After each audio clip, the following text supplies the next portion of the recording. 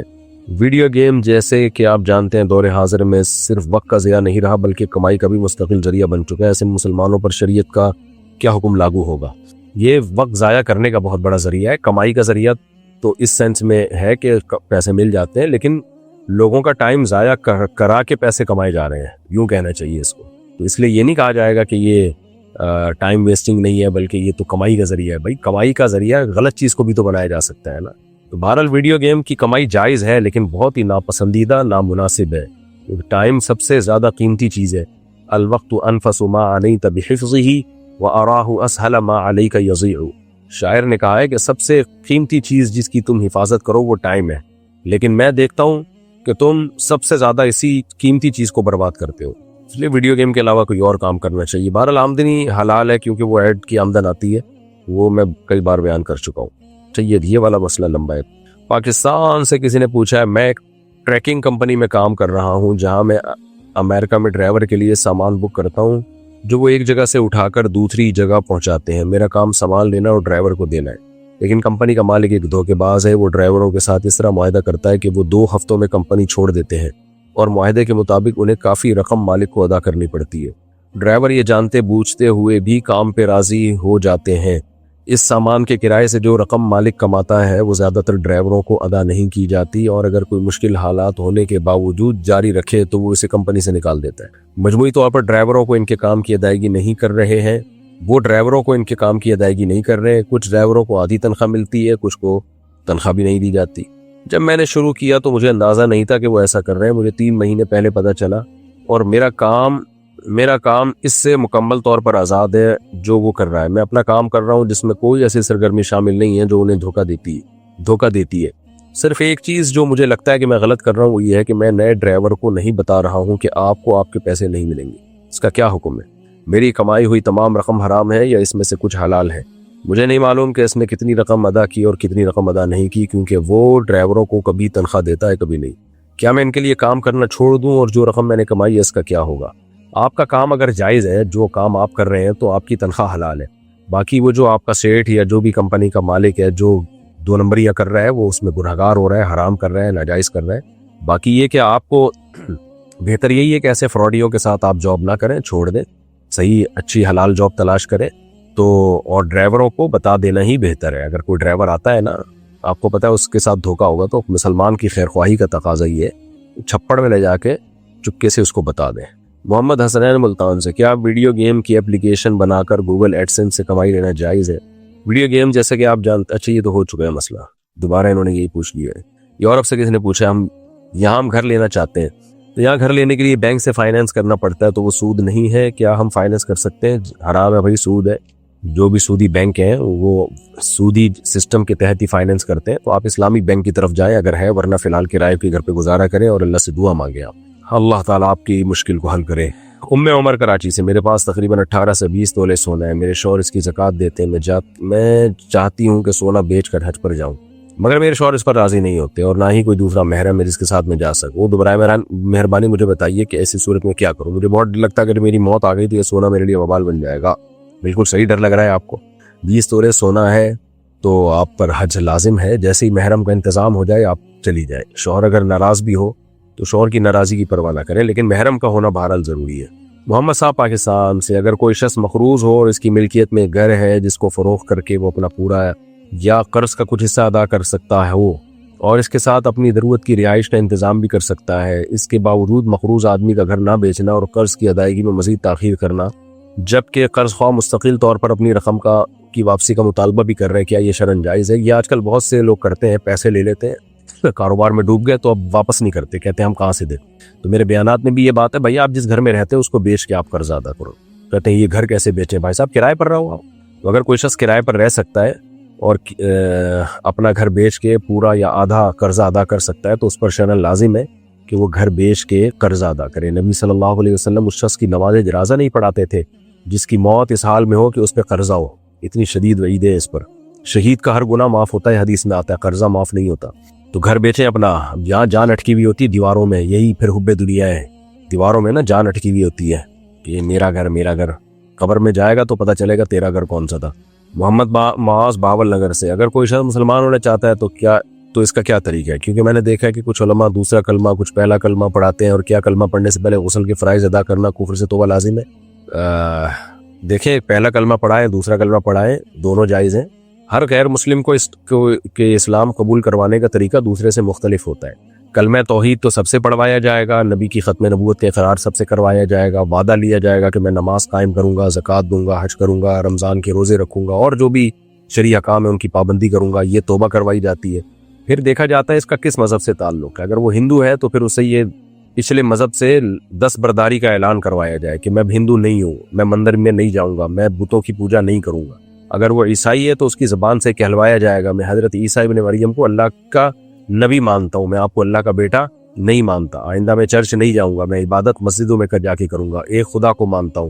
تو یہودی ہے تو اس سے یہ بھی اعتراف کیا جائے گا کہ میں حضرت عیسیٰ ابن مریم کو اللہ کا پیغمبر مانتا ہوں جو بغیر باپ کے اللہ نے اپنی طاقت اور قدرت سے پیدا کیے، میں معاذ اللہ ان کے نسب میں شک نہیں کرتا، حضرت مریم کو پاک دامن مانتا ہوں، اور پھر محمد صلی اللہ علیہ وسلم کی نبوت کا بھی اعتراف کیا جائے گا۔ تو جو بھی مذہب اسلام میں جس مذہب والا بھی داخل ہو رہا ہے نا، اس سے اس مذہب کے بارے میں لا تعلقی کا اظہار کیا جائے گا، بھئی اب میرا اس مذہب سے کوئی تعلق نہیں ہے، اور پھر اس کو جب مسلمان ہو جائے تو پھر بہتر یہی ہے کہ اس کو غسل کرایا جائے کہ وہ غسل کرے۔ فیروز صاحب یو پی سے، میری بیوی 3 سال سے اپنی ماں کے گھر ہے، بات کرتا ہوں تو طلاق مانگتی ہے، بدتمیزی کرتی ہے، پیسوں کی ڈیمانڈ کرتی ہے، وہ چاہتی ہے میں اپنے والد اور والدہ کو چھوڑ دوں، وہ بولتی ہے یا تو میرے ساتھ رہو یا اپنے ماں باپ کے ساتھ، کیا کرنا چاہیے؟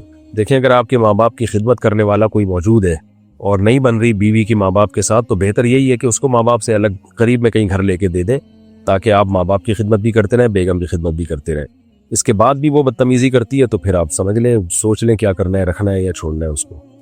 سعودی عرب سے کسی نے پوچھا، میں ایک طلاق یافتہ عورت سے شادی کرنا چاہتا ہوں، میں نے اپنے والد صاحب کو راضی کر لیا ہے، مگر میری والدہ کا کہنا ہے کہ طلاق یافتہ سے شادی کرنا ہماری فیملی کے لیے شرمندگی کا باعث ہے، برائے مہربانی رہنمائی فرمائے۔ بھائی یہ ابا سے بول دیں کہ ابا اگر ہماری کسی بہن بیٹی کو، آپ کی بیٹی کو یا ہماری بہن کو طلاق ہو گئی اور پھر کوئی دوسرا اچھا رشتہ آ رہا ہو اور وہ بھی یہ کہے کہ میں طلاق یافتہ سے شادی نہیں کروں گا کیونکہ بے عزتی کی بات ہے، تو آپ پہ کیا گزرے گی؟ تو اس لیے سوسائٹی میں اس کو ختم کریں، جہاں دل چاہ رہا ہے وہاں شادی کرو، طلاق یافتہ ہو یا کنواری ہو، اس سے کوئی فرق نہیں پڑتا، اس لیے کر لیں آپ ایسی کی تیسی۔ استغفر اللہ، یعنی آپ سمجھتے میرا اسٹائل چینج ہو جاتا ہے ان مسائل میں، تو یہ کوئی بے عزتی کی بات نہیں ہے۔ ہاں وہ لڑکی غلط خاندان کی ہے پھر بے عزتی کی بات ہے، تو طلاق یافتہ ہونا بے عزتی کی بات نہیں ہے، لڑکی کا خاندان ٹھیک نہیں ہے، لڑکی کی حرکتیں ٹھیک نہیں ہیں، تو بھلے وہ طلاق یافتہ ہو، بے شک وہ کنواری ہو، دونوں صورتوں میں اس سے نکاح نہ کریں۔ یو اے ای سے کسی نے پوچھا ہے، حال ہی میں میرے بھائی کی وفات ہوئی ہے، ان کی وفات کے وقت سے ہم ان کے بچوں کی تعلیم لے کر کھانے پینے تک کی تمام ضرورات کا پورا خیال رکھتے ہیں، لیکن ہماری بیوہ بھابھی خاندان میں اور ان لوگوں میں جن کے ساتھ ہمارا اٹھنا بیٹھنا ان میں منفی باتیں کرتی ہیں، ان کی ضرورتیں پوری نہیں کرتی، ایسی صورت میں شرعی لحاظ سے ہمیں کیا کرنا چاہیے؟ ہوئے ہوئے ہوئے ہوئے ہوئے بھائی بیوہ بھابھی کی شادی کراؤ، جو گھر میں دوسرے بھائی ہیں ان میں سے کوئی ایک بھائی ان سے شادی کر لے یا خاندان سے باہر شادی کر لے۔ اب جو ہے جو بیچاری خواتین بیوہ ہو جاتی ہیں، کچھ کام وام بھی نہیں ہوتا، پھر غیبتوں کا پروگرام ہی چل رہا ہوتا ہے گھروں میں، تو اس لیے منفی باتیں تو وہ بیچاری کریں گی، اب چھوڑو ان کو، شادی کرا دو، مثبت باتیں پہ آ جائیں گی انشاءاللہ۔ باقی کون روک سکتا ہے منفی باتوں سے آج کل؟ سے محبت سے سمجھا دیں کہ آپ مثبت باتیں کیا کریں، منفی نہ کیا کریں، 2-4 دفعہ سمجھا دیں، مان جائیں ٹھیک ہے، نہیں تو اپنے حال پہ چھوڑ دیں ان کو۔ محمد ریان انصاری انڈیا سے، میں ایک لڑکی کو پسند کرتا ہوں اور اس سے بھی نکاح کرنا چاہتا ہوں، مگر اس لڑکی کی شادی کسی لڑکے سے ہو گئی تھی، مگر اب اس لڑکی کا وہاں کسی وجہ سے فیصلہ ہو رہا ہے کیونکہ لڑکی پریشان رہتی ہے اور لڑکا کچھ زیادہ ہی دماغی مریض ہے، تو فیصلے کے بعد اس لڑکی سے میں نکاح کر سکتا ہوں؟ وہ لڑکی بھی الحمدللہ مجھے پسند کرتی ہے، نکاح کرنا چاہتی ہے، مفتی صاحب آپ اس بارے میں ہم دونوں کی رہنمائی فرمائے۔ بھائی اگر وہاں سے فیصلہ ہو جاتا ہے، عدت پوری ہو جاتی ہے، آپ کر لیں شادی، کس نے منع کیا بھائی صاحب؟ پرتگال سے کسی نے پوچھا، میں مسلمان ہوں، شادی شدہ ہوں، اپنی لائف میں خوش ہوں، واہ واہ واہ واہ سبحان اللہ، لیکن ایک غیر مسلم لڑکی مجھ سے کہہ رہی ہے کہ اگر تم مجھ سے شادی کرو گے تو میں مسلمان ہو جاؤں گی، اگر تم نہیں کرتے تو میں مسلمان نہیں ہوں گی، ایسی صورت میں مجھے کیا کرنا چاہیے؟ اگر میں شادی نہیں کرتا تو کل قیامت کے دن گنہگار ہوں گا، اگر وہ لڑکی مسلمان نہیں ہوتی اور اس طرح مر جاتی ہے تو قیامت کے دن اس کا گناہ میرے سر پہ ہوگا کہ نہیں؟ دیکھیں اس لڑکی سے کہیں کہ آپ اسلام قبول کریں، چاہے میں آپ سے شادی کروں یا نہ کروں، شادی کا اسلام سے تعلق نہیں ہے، بلکہ یوں کہنا چاہیے اسلام کا شادی سے تعلق نہیں ہے، تو اسلام اگر دین برحق ہے تو آپ نے قبول کرنا ہے، دین برحق نہیں ہے تو قبول نہیں کرنا آپ نے، اگر آپ کو لگتا ہے تو ہم تو یہی کہیں گے دین برحق ہے لہذا آپ قبول کریں اسلام، تو اس کو شادی سے نہ جوڑیں۔ باقی یہ کہ بعض دفعہ یہ ہوتا ہے لڑکی کو دل سے اسلام پسند ہوتا ہے لیکن اس کو ڈر یہ ہوتا ہے کہ اگر میں نے اسلام قبول کیا تو مجھے کوئی سہارا دینے والا نہیں ہے، تو مجھ پہ آزمائشیں بہت آئیں گی، تو ایسی صورت میں غیر مسلم لڑکی مسلمان لڑکے سے کہتی ہے بھائی میں اسلام لاتی ہوں لیکن مجھے کہیں سہارا تو ملے، مجھے کوئی بیوی تو بنائے، تو اگر ہم بیوی بنانے کے لیے تیار ہو تو پھر میں یہ قربانی دینے کے لیے تیار ہوں، اسلام لے آؤں گی، اگر بیوی بنانے کے لیے تیار نہیں ہو تو میں یہ آزمائش میں نہیں آ سکتی۔ تو بھائی اس خاتون سے کہیں کہ دیکھیں اگر یہ مسئلہ ہے نا تو پھر آپ اسلام قبول کر لیں، اس کو ظاہر نہ کریں دنیا کے سامنے. یہ بھی ہوتا ہے بعض دفعہ نا کہ اسلام قبول کر لیں، آپ کو پتہ ہے اگر بتا دیا اس نے تو بہت مارتے ہیں، رشتہ دار جان سے بھی مار دیتے ہیں بعض دفعہ. تو اس سے کہیں لڑکی سے کہ بھئی تم اسلام تو قبول کرو نا، کلمہ شہادت پڑھ لو، چھپ چھپ کے نماز پڑھا کرو، تو باقی اللہ معاف کرنے والا ہے. جب سمجھو کہ بھئی تم میں اتنی طاقت آ گئی ہے تو پھر اپنے اسلام کو نمایاں کر دو، ظاہر کر دو. تو اگر اس پہ بھی ایگری ہو جاتی ہے ٹھیک ہے، لیکن ہوتا یہی ہے کہ بعض دفعہ لڑکیاں یہ کہہ رہی ہوتی ہیں کہ بھئی کوئی سہارا دے گا تو ہم مسلمان ہوں گے. تو ان کا مقصد یہ نہیں ہوتا کہ ہم شادی کے لیے مسلمان ہو رہے ہیں، بلکہ مقصد یہ ہوتا ہے کہ ہم مسلمان تو ہو ہی رہے ہیں لیکن کوئی سہارا دے تو ہم پھر اس کو اعلان کریں. تو اگر ایسی صورتحال ہے تو پھر آپ کو شادی کر لینی چاہیے، لیکن نہیں کریں گے تو گناہگار نہیں ہوں گے آپ. یعنی یہ نہیں ہوگا کہ وہ اسلام نہ لانا آپ کے کھاتے میں ڈالا جائے گا. ہاں یہ ضرور ہے کہ ایک محرومی کی بات ہو جائے گی کہ ایک عورت کو مسلمان کرنے کا موقع ملا تھا، آپ نے ضائع کر دیا. نبی صلی اللہ علیہ وسلم نے فرمایا لَأَن يَهْدِيَ اللَّهُ بِكَ رَجُلًا وَاحِدًا خَيْرٌ لَكَ مِنْ حُمْرِ النَّعَمِ. کیا اللہ تمہارے ذریعے سے کسی ایک شخص کو بھی ہدایت دے دے، سرخ اونٹوں سے زیادہ یہ تمہارے لیے بہتر ہے. سرخ اونٹ اس وقت کی یوں سمجھ لیں کہ BMW آپ سمجھ لیں، تو بہت بڑی نعمت ہے یہ کہ آپ کے ذریعے اللہ کسی ایک کو ہدایت دے. تو یہ تو مسئلہ ہو گیا. بہرحال آپ شادی نہیں کرتے اور وہ کفر پہ مرتی ہے تو آپ گناہگار نہیں ہوں گے، لیکن کر لیتے ہیں تو آپ کو بہت زیادہ ثواب ملے گا. لیکن ایک آخری بات یہ کہ اگر اس لڑکی کو اسلام دل سے پسند نہیں ہے، صرف شادی ہی کے چکر میں کر رہی ہے، یعنی ایسی صورتحال نہیں ہے جو میں نے بتائی ہے کہ اس کو خطرات ہوں، اسلام لانے میں یا نہ لانے میں کوئی خطرات نہ ہو اس کو، تو محض آپ سے شادی کے چکر میں کر رہی ہے، پھر نہیں کریں بھائی. پھر بولیں بھائی اسلام اللہ کا دین ہے، اس کے کسی کی شادی سے تعلق نہیں ہے. تو اس لیے پھر بولیں بھائی تو مسلمان ہونا ہے ہو، نہیں ہونا ہے نہیں ہو، شادی میری مرضی، کرنا ہوگا کروں گا، نہیں کرنی ہوگی نہیں کروں گا. عظیم صاحب انڈیا سے، کیا میں اپنے غیر مسلم دوست کو ان کی تہوار کی مبارکباد دے سکتا ہوں یا نہیں؟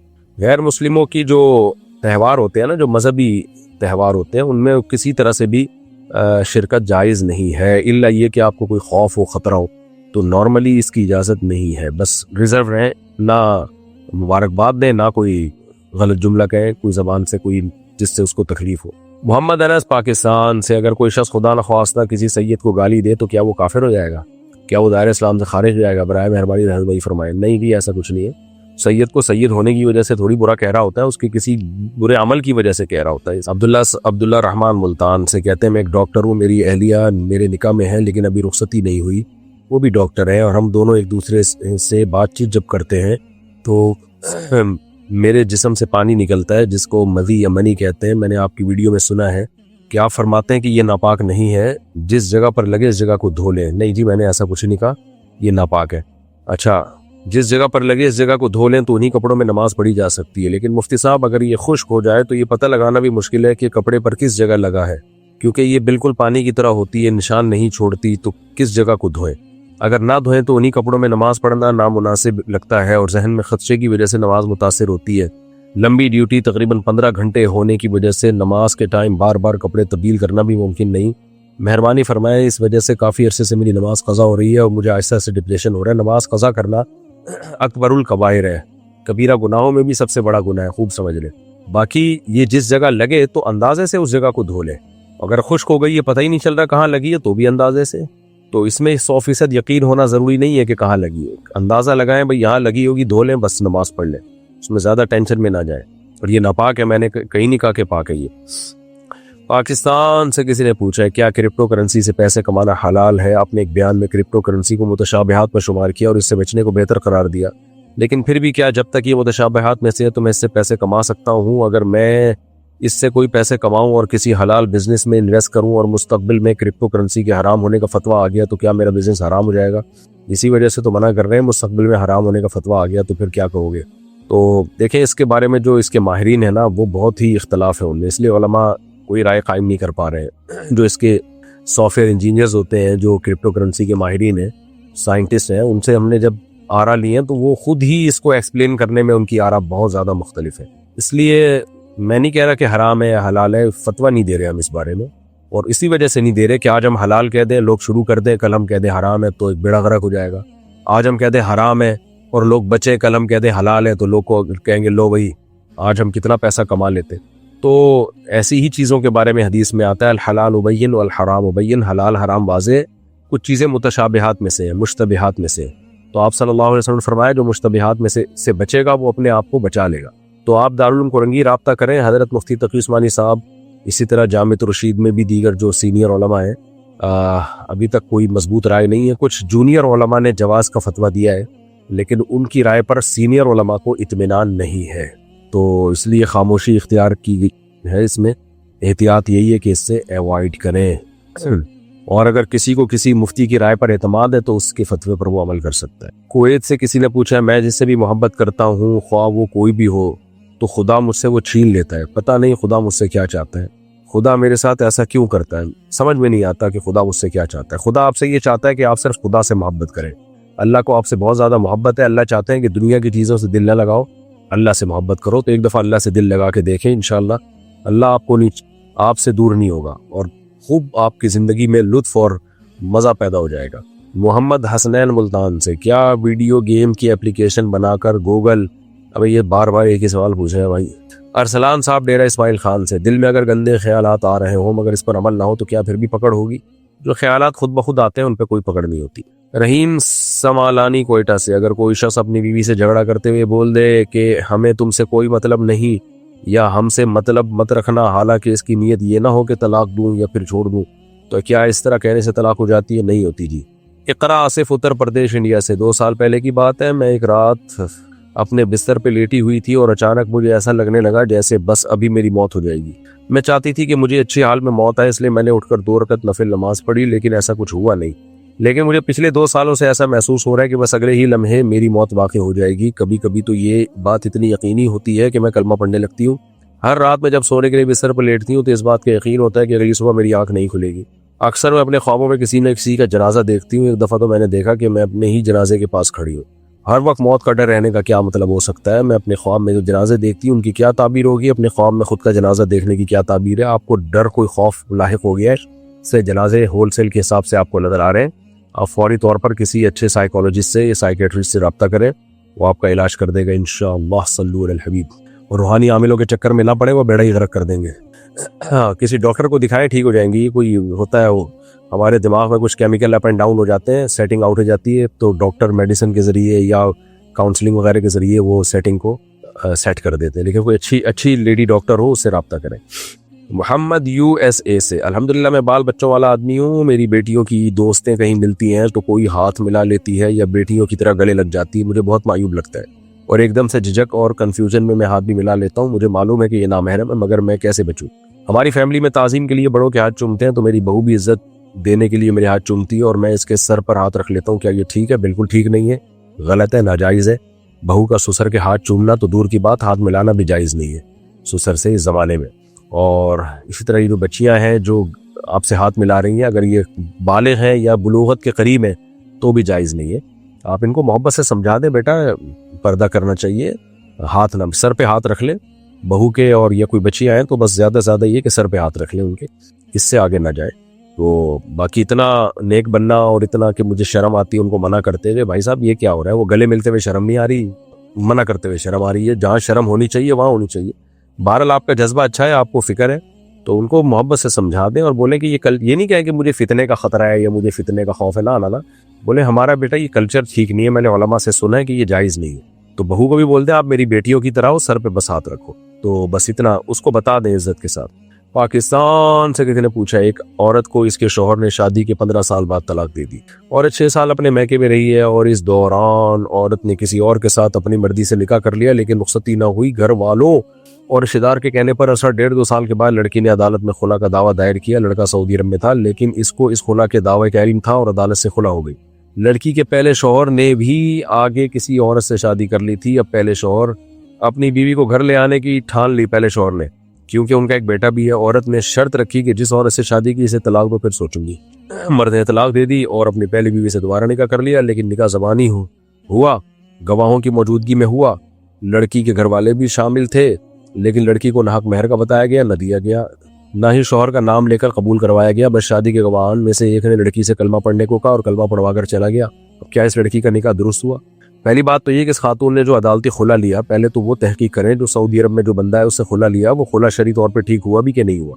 تو اگر عورت نے کیس یہ کیا تھا کہ میں اپنے شوہر کے ساتھ رہنا چاہتی ہوں, شوہر کو بلا کے کہا جائے کہ یہ مجھے لے کے جائے اور میرے حقوق ادا کرے.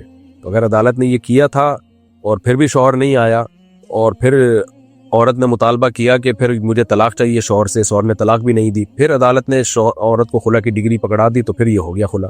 لیکن اگر عدالت نے ایسا کچھ نہیں کیا، جیسے کہ عدالتوں کو تکلف کی ضرورت ہی نہیں ہے، عدالتوں کو آج کل عورت کو خلا کا کیس کرتی ہے، عدالت خلا کی ڈگری تھما دیتی ہے اس کے ہاتھ میں، صرف اتنا کام ہوا ہے، تو پھر وہ سعودی عرب والے شوہر سے خلا ہوا ہی نہیں عورت کا، اس سے طلاق لینی پڑے گی۔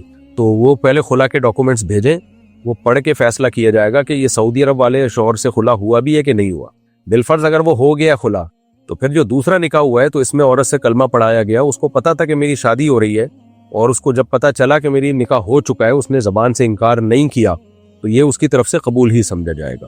لیکن یہ زیادہ امپورٹنٹ نہیں ہے کہ دوسرا نکاح ہوا کہ نہیں ہوا، پہلے امپورٹنٹ یہ ہے کہ سعودی عرب والے میاں سے خلا ہوا ہے کہ نہیں ہوا ہے، کہ اگر اس کو پتہ ہی نہیں تھا، یا اس کو پتہ تھا، اس کو مہلت ہی نہیں ملی آنے کی، یا صفائی وال بیان دینے کی، یا اس کو بیوی کو لے جانے کی مہلت ہی نہیں دی عدالت نے، پھر وہ خلا ہی ٹھیک نہیں ہوا ہے۔ رحیم سمالانی، اپنا شوق پورا کرنے کے لیے شکار کرنا، جانوروں پرندوں کو مارنا، زخمی کرنا، تکلیف دینا، پنجرے میں قید کرنا، کیا یہ دلیلوں سے ثابت ہو سکتا ہے کہ شکار جائز ہے یا پھر شکار ظلم ہے؟ دلیلوں سے یہ ثابت ہے کہ جانوروں کو اللہ نے انسان کے لیے پیدا کیا ہے، تو انسان اس سے فائدہ اٹھا سکتا ہے۔ ہاں، ظلم نہیں کر سکتا بلا وجہ، کہ کوئی فائدہ ہی نہیں ہے اور آپ بلا وجہ جانور کو مار رہے ہو۔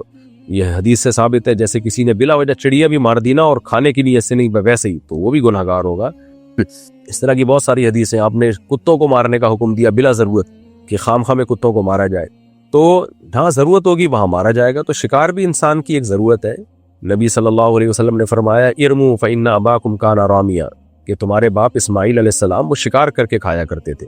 تو اگر کوئی انٹرٹینمنٹ کے لیے بھی جنگل میں جاتا ہے اور شکار کرتا ہے، لیکن شکار کا مقصد کھانا ہو، یعنی اس جانور کو ضائع چھوڑنا نہ ہو، تو پھر یہ جائز ہے، اس کے ناجائز ہونے کی کوئی دلیل نہیں ہے، کیونکہ جانوروں کو اللہ نے پیدا انسانوں کے لیے کیا ہے۔ تو اگر آپ جاتے ہیں کسی جانور کا شکار کرتے ہیں، بے شک تفریح کے لیے ہی کرتے ہیں، لیکن آپ کی نیت یہ ہے کہ میں اس کو کھاؤں گا یا کسی غریبوں کو کھلاؤں گا، لوگوں کو دوں گا۔ جیسے کہ میں نے افریقہ کے جنگل میں جب ہرن کا شکار کیا، پہلی گولی پہ پہلے فائر پہ ایک ہرن کو مارا ہم نے، تو ذبح کیا، تو ہم نے وہاں جتنے مقامی لوگ تھے ان کو دے دیا اس کا گوشت، کہ وہ کھاؤ تم لوگ، تو خوش ہو گئے۔